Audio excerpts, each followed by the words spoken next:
Live from Asmara, this is ERi-TV English News Broadcast for 28th of March. The time is 10:30 p.m. Good evening to you, and let's begin with the top stories.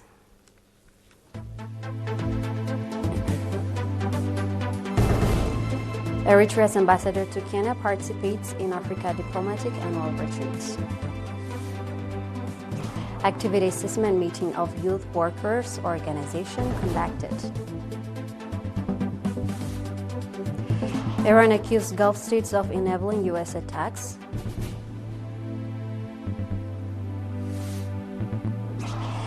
And Putin says Russia's ties with Europe are in crisis. Thank you for joining us. Proceeding with the full report. Ambassador Beyene Resom, Eritrea's ambassador to Kenya, participated in the Africa Diplomatic Corps annual retreat convened by the United Nations Habitat Regional Office for Africa in Naivasha, Kenya from 22 to 24th of March. The annual retreat brought together ambassadors, diplomatic representatives, and key stakeholders to address Africa's pressing house and urban development challenges. It also provided a platform to discuss innovative financing partnership and strategies for sustainable urban growth under the theme Leveraging Housing for Sustainable Urban Development in Africa. Addressing the retreat, Ambassador Beyene highlighted Africa's urgent housing challenge and the critical need to manage rapid urbanization. He emphasized that over 60% of urban residents live in informal settlements and that Africa faces a housing gap of 51 million units. He stressed the importance of rural-urban linkage and advocated for the creation of growth poles in rural areas through investments in infrastructure, schools, healthcare, markets, sport facilities, and transport networks. Such hubs can alleviate pressure on major cities while fostering balanced regional economic development. At the event, discussions were conducted on the International Forum of Cities that will be held in May.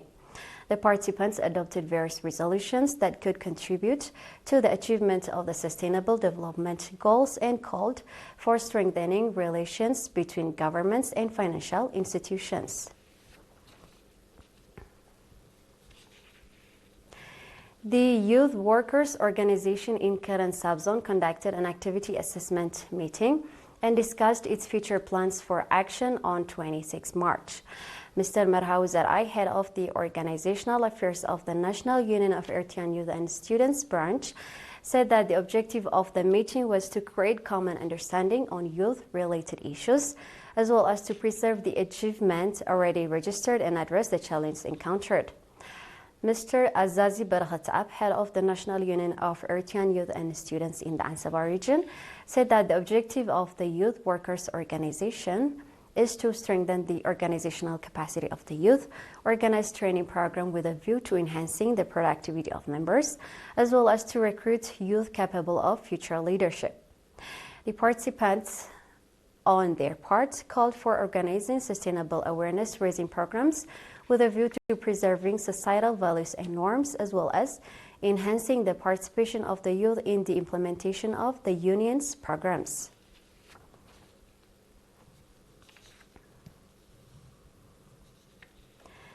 Youth weeks were conducted in the subzones of Adhuala, Maimene, and Emne Haili in the southern region from 22nd to 24th of March.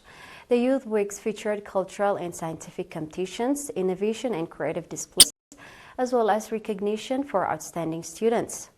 According to the head of the National Union of Eritrean Youth and Students branch in the subzones, the objective of the Youth Week was to enable the youth to identify their talents and support them in developing them. Noting that the objective of the union is to nurture youth equipped with academic and technical capacity, as well as to develop youth who have the eagerness for innovation and research, Mr. Girmay Gebru, head of the union in the southern region, called for coordinating efforts on the part of all stakeholders to that effect. The participants on their part said that the program has significant contribution in motivating outstanding students to work harder for their future educational career and to encouraging those engaged in cultural and innovative activities to further enhance their talents. They also called for the continuity of the program. The administrators of the subzones also expressed the readiness of the subzonal administration to stand alongside the union branch in their future endeavors.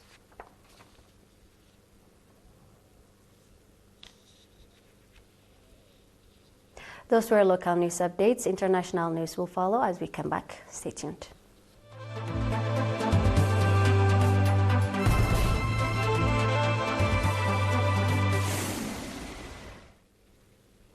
And now globally, Tehran has detailed dozens of cases of U.S. fighter jets and drones allegedly conducting missions over the Gulf states during strikes.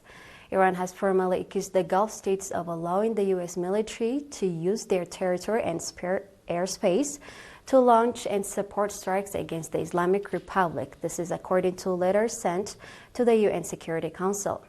In separate complaints addressed to the Security Council and the UN Secretary General, Tehran detailed multiple instances of U.S. fighter jets, bombers, reconnaissance drones, and support aircrafts allegedly operating from or transiting the airspace of the three Gulf states from March 15 to 20. The accusations come as the UN Security Council held closed-door consultations on Iran yesterday at Russia's request. The spokesperson for Russia's UN mission said the meeting was called due to ongoing attack on Iran's civilian infrastructure, including education, healthcare facilities. The U.S. and Israel launched a massive military campaign against Iran on February 28, conducting airstrikes that killed Supreme Leader Ali Khamenei and hundreds of others.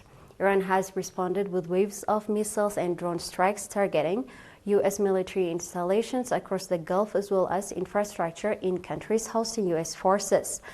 Gulf states have increasingly been drawn into the conflict. Saudi Arabia exploded several Iranian diplomats last week, accusing Iran of repeated attacks on its territory. Qatar ordered Iranian military attached to leave after strikes damaged one of the world's largest liquefied natural gas facilities.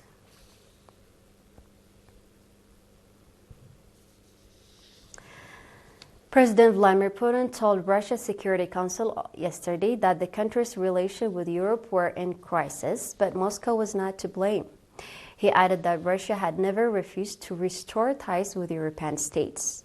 Putin said that it's clear that Russia's relations with European countries are in crisis, which is no fault of Russia. Reference to the events in Ukraine are unfounded, as the European crisis itself was the fault of both the previous American administration and several leading European countries.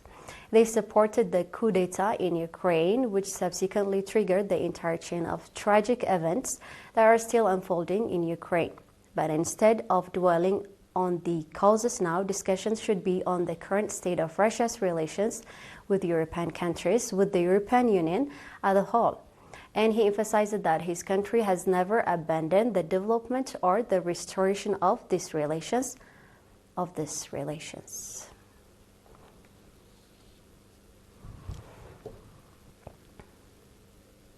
We're about to end our news broadcast, but before we sign off, here's a final glance at the top stories.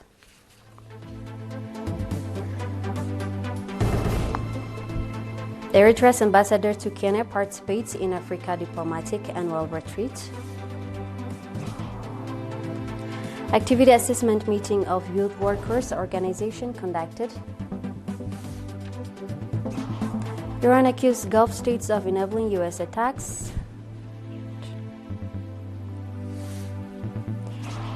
And Putin says Russia's ties with Europe are in crisis. That's all with the news for the session. On behalf of the entire news crew, thank you for watching. Have a great night.